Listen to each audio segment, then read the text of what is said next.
चीजें तैरता हुआ आप देखे होंगे, लेकिन शायद आप कम ही देखे होंगे जो कि घर पानी में ये जो है कि गंगा के बीचों बीच ये घर में तैर रहा है। एक छोटा फैमिली जो है कि रह सकता है। ये बिल्कुल बिल्कुल हम आपको दिखाएंगे। रहेगा सर, मेरा सवाल रहेगा सर कि जो बाढ़ आएगी इससे कितने लोगों को राहत हम पहुंचा पाएंगे? जितने लोगों का घर होगा उतने लोगों को घर है। ये ऐसा नहीं कि पानी में तैरने वाला हमेशा तैरते रहेगा। ये घर है जो साल भर जमीन पे रहेगा। बाढ़ आई तो अपने जगह पे बस इसका नेचर जो है निश्चय है। ये कभी पानी में है, कभी थल का और जल का। जो है कि बकरी पालन और गाय पालन कर सकते हैं। गाय पालन बकरी पालन नहीं बोलूंगा मैं, वो पालन तो आप नीचे भी कर सकते हैं जब ये जमीन पे है। ये जब बाढ़ आएगा तो उनको आप कहाँ बचाने के लिए, अरे नदी में नहीं ना छोड़ दीजिएगा, तो उसको आप ऊपर ले आइएगा इस पे, है ना। तो उनका जान त्राहिमाम हुआ रहता है, उसमें कुछ सहयोग करेगा। ईंट में थोड़ा सा एक्सपेरिमेंटेशन हुआ है। जैसे ये सारे ईंट हैं, ये जो है ये भूसे से, गाय के गोबर से, है ना, चूना से, इन सब चीज़ों को मिला करके बनाया हुआ है। ये ईंट जो आप देख पा रहे हैं, ये ईंट जो है कि हल्का महसूस हो रहा है, उतना वजनदार नहीं है, ये हल्का है। दिखा रहे हैं ये भारी है और ज्यादा हार्ड लग रहा है। बिल्कुल जलवायु परिवर्तन का, जलवायु अन्याय का, जलवायु अराजकता का ये ठेठ बिहारी जवाब।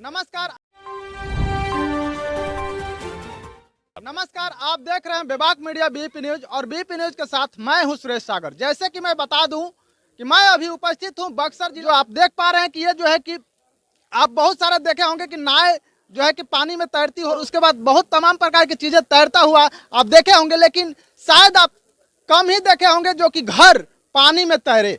आपको हम दिखा रहे हैं, मैं उसी घर पर मैं उपस्थित हूं जो कि इसे किस मकसद से बनाया गया है आप देख करके जान पाएंगे कि ये जो है कि गंगा के बीचों बीच ये घर तैर रहा है। और इस घर में एक छोटा फैमिली जो है कि रह सकता है। ये बिल्कुल बिल्कुल हम आपको दिखाएंगे, हर एक चीज दिखाएंगे। पहले हम कैमरामैन से मैं चाहूंगा कि ये दिखाइए, ये किचन है। यहाँ आप खाना वाना बना सकते हैं, बढ़िया से जो है कि रह सकते हैं। ये आप जो भी आपको मन पसंद लगे वो खाना बना सकते हैं। यहाँ पर देखिए स्टोर के लिए रखा गया है कि यहाँ पर स्टोर करके रख सकते हैं कोई भी सामान चीज। और ये यहाँ पर बेड भी बनाया गया है। यहाँ पर बेड आप जो है कि रेस्ट भी कर सकते हैं किचन में ही। आप देखिए कितना सुविधा बनाया गया है।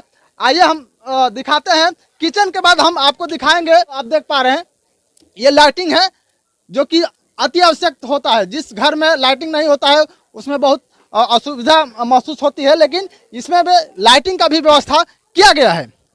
और आपको हम दिखाएंगे, ये आप देख पा रहे हैं कि इसमें भी एक बेड लगा हुआ है।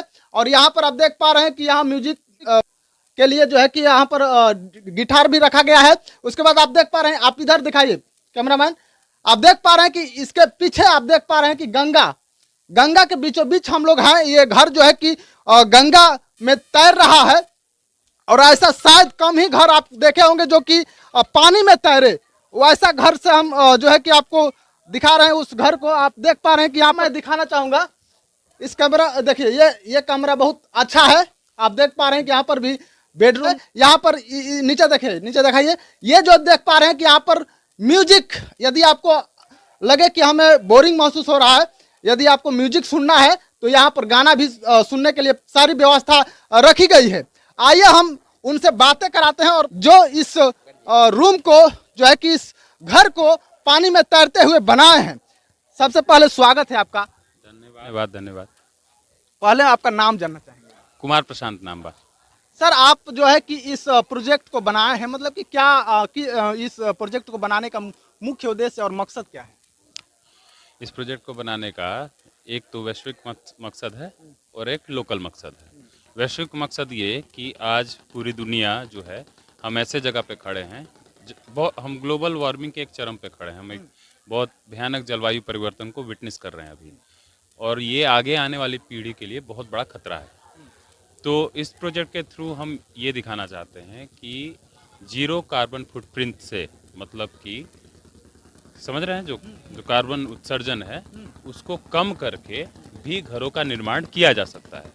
ये हो गई पहली चीज़। दूसरी चीज़ है कि जो जीवन है उस जीवन के लिए बिजली से लेकर के, खाने से लेकर के और बाकी जो ज़रूरत की चीज़ें होती हैं उसको हम नेचुरली भी कर सकते हैं। ये उसकी एक प्रयोग है। और इसके अलावा बिहार के हिसाब से देखें लोकली, तो बिहार में आने वाला जो हर साल का बाढ़ है, उस बाढ़ के समय में ये एक विस्थापन होने से लोगों को रोकने का एक जरिया बन सकता है। एक ऐसा घर जो बाढ़ आए तो अपने जगह पे तैरे, जब बाढ़ मेरा सवाल रहेगा सर कि जो बाढ़ आएगी इससे कितने लोगों को राहत हम पहुंचा पाएंगे?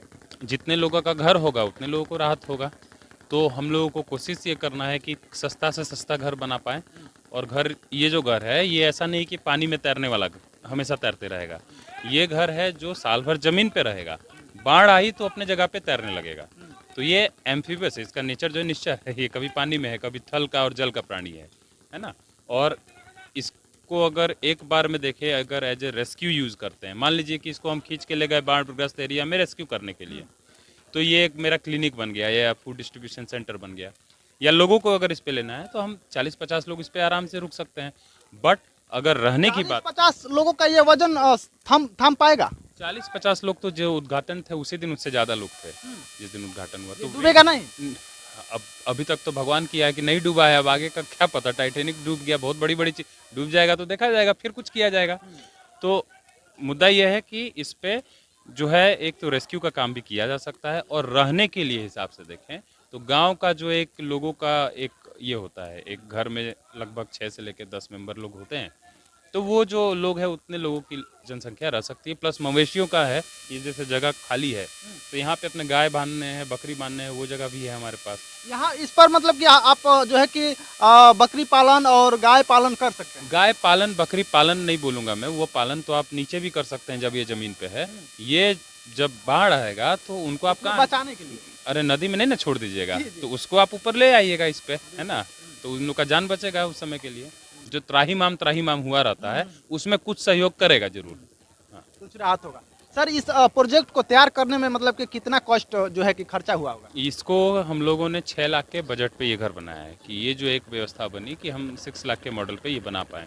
लेकिन अगले साल तक में हम लोग कोशिश करेंगे कि 1.5 से 2 लाख के बजट के बीच में एक हम लोग मॉडल क्रिएट करें। इस घर को बनाने में मतलब कि बहुत सारा घर बनता है, ईंट से बनता है, मिट्टी से बनता है, पत्थर से बनता है, लेकिन इस घर को बनाने में आप इसमें क्या क्या थिंग्स प्रयोग किए हैं? इसमें ये कोई नया प्रयोग नहीं है, पहले तो मैं ये साफ कर दूं। ये ऐसा नहीं कि हमने इन्वेंट कर दिया, ये हमारी वैदिक परंपरा है, ये हम लोगों का मूल हम यही थे। तो मैंने बस उन चीज़ों को उठाया है सामने। हाँ, ईंट में थोड़ा सा एक्सपेरिमेंटेशन हुआ है, जैसे ये सारे ईंट हैं, ये जो है ये भूसे से, गाय के गोबर से, है ना, चूना से, इन सब चीज़ों को मिला करके बनाया हुआ है। ये ईंट जो आप देख पा रहे हैं, ये ईंट जो है कि हल्का महसूस हो रहा है, उतना वजनदार नहीं है, ये हल्का है। ये स्पेशली बना है जो इस घर के हिसाब से। वो वाला ईंट जो है उसको उठाइए, वो थोड़ा भारी होगा। ये वाला ईंट हम दिखा रहे हैं, ये भारी है और ज़्यादा हार्ड लग रहा है बिल्कुल कंपेरेटिवली। तो ये ज़्यादा हार्ड है, ज़्यादा भारी है। तो जैसे किसी को ज़मीन पे बनाना है घर, तो इस तरह का जो ईंट है, इससे नॉर्मली भी लोग ईंट बना करके बना सकते हैं। और आज जितनी भट्टियाँ चल रही हैं वो तो पर्यावरण का नाश कर ही रही हैं। मेरे ख्याल से उस पर बैन भी है लाल ईंट पे, लेकिन चल रहा है। तो उसका एक विकल्प ये हो सकता है, अच्छा विकल्प हो सकता है, ये वेदर रेजिस्टेंस है। अब मतलब कि ये घर को देख करके कितने जो है कि आपको ऑफर मिला है किसी कंपनी या किसी ब्रांड से, जो कि हमें भी ये इस टाइप का जो है कि घर बनाया जाए? अभी तक ब्रांड और कंपनी का ऑफर नहीं मिला है, और मतलब मेरा अभी फोकस भी जो है वो नहीं था। अभी तक जो मेरा फोकस है वो है कि पहले एक प्रोटोटाइप हो तो, और ये हुआ तो अब इसकी टेस्टिंग तो हो।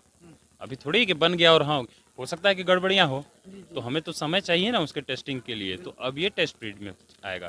तो स्टेज 1 फिनिश हुआ कि हमने बना लिया, उसको पानी पे तैरा दिया, उद्घाटन हो गया। अब हम आ गए उस स्टेज पे कि अब इसका सिस्टम कैसे काम करेगा। अब हम टॉयलेट जो है वो नदी को प्रदूषित करने से कैसे रोकें हम, या फिर हम अपना ज़्यादा से ज़्यादा हम यहाँ पे खेती कैसे कर लें, हम वर्टिकल फार्मिंग कर लें, एक्वापोनिक्स कर लें, हाइड्रोपोनिक्स कर लें, वो सब कैसे कर सकते हैं।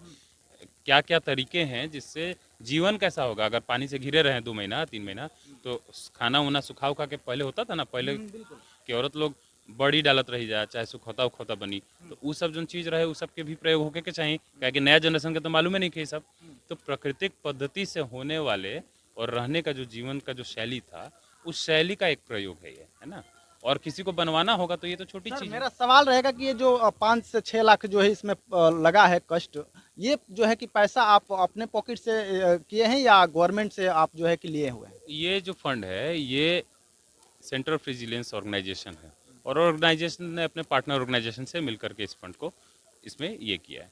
तो ये इन्वेस्टमेंट नहीं है, ये एक फंड एक रिसर्च के लिए है। तो और इसीलिए मैं बार बार बोल रहा हूँ कि अभी इसमें मैं बिजनेस नहीं ढूंढ रहा हूँ कि मुझे कितने लोग ऑर्डर दे देंगे कि ऐसा मुझे बना दो, वो अलग चीज़ है। लेकिन अभी हम लोगों का जो मकसद है वो है अब इसका नेक्स्ट स्टेप जो कि है सस्टेनेबिलिटी, और सस्टेनेबिलिटी ऑफ फंड्स ऑल्सो। आपका जो बोर्ड लगा हुआ है उस पर आइए थोड़ा इसमें ऐसे तो पानी में नहीं जा सकते हैं, पानी में लिखे हैं पूरा दिख नहीं रहा है, लेकिन आप क्या लिखे हैं आप स्वयं बताइए। हम बता दे रहे हैं क्या लिखा है। थोड़ा आइए सर। ये है कि दुनिया को जलवायु परिवर्तन का, जलवायु अन्याय का, जलवायु अराजकता का ये ठेठ बिहारी जवाब है। मतलब कि बिहार जैसे राज्य से हम एक ऐसा एग्जाम्पल हम लोग बना रहे हैं जो पूरे दुनिया में एक जो बहुत बड़ा प्रॉब्लम है उसके लिए एक सॉल्यूशन के तौर पे हम लोगों का ये प्रयास है। मैं ये नहीं बोल रहा हूँ कि ये सॉल्यूशन है, मैं ये बोल रहा हूँ कि ये हमारा किया गया प्रयास है, और ये एक्सपेरिमेंट के तौर पे अब हम लोग आगे देखेंगे हम कहाँ पहुँचते हैं, है ना। अभी हमें ऊर्जा कैसे बहुत उगाएंगे। सारे लोग कहते हैं कि ये जो है कि बाढ़ तो मान लीजिए नॉर्मली बाढ़ रहेगा, नदी में रहेगा तो कोई बात नहीं है, लेकिन बहुत सारे बड़े ऊंचे ऊंचे पहाड़ों से जब पानी आता है तो ये क्या मतलब कि रोक पाएगा उस बाढ़ को, तो इस पर क्या आपका एक्सपीरियंस? जो भी प्रोजेक्ट्स है वो एरिया बेस्ड है ना। तो अभी हम लोग जिस क्षेत्र में है यहाँ पहाड़ों का पानी उस फोर्स में नहीं आता है, हम लोग फ्लैट लैंड, हम लोग गैंगेटिक प्लेन्स में हैं। बिल्कुल बिल्कुल। तो यहाँ का जो बाढ़ है वो बस पानी बढ़ता है, जो नदियों के पास पास में वहाँ पे बहाव होता है, यही है। लेकिन जो गांव में जो पानी ठेलाता है, जो बोलते हैं बैक वाटर, ये जो वो पानी है तो वो जनरली एक राइज होता है और फिर नीचे जाता है, तो वहाँ पे हमें फ्लो नहीं दिखता है। ये इस बेल्ट के लिए है, तो इस एरिया में हमें उस तरह का सिचुएशन है। अगर हम इसको बनाते हैं डिज़ाइन करके वैसे एरिया के लिए, तो मैं ये नहीं बोल रहा हूँ कि वो असंभव है, वो भी कर सकते हैं। उसका डिज़ाइन अलग होगा, उसका अमाउंट अलग होगा, उसका प्लानिंग अलग होगा, है ना। तो वो हम लोग जब समय आएगा, पहले अपने राज्य के लिए देखें। हमारा राज्य तो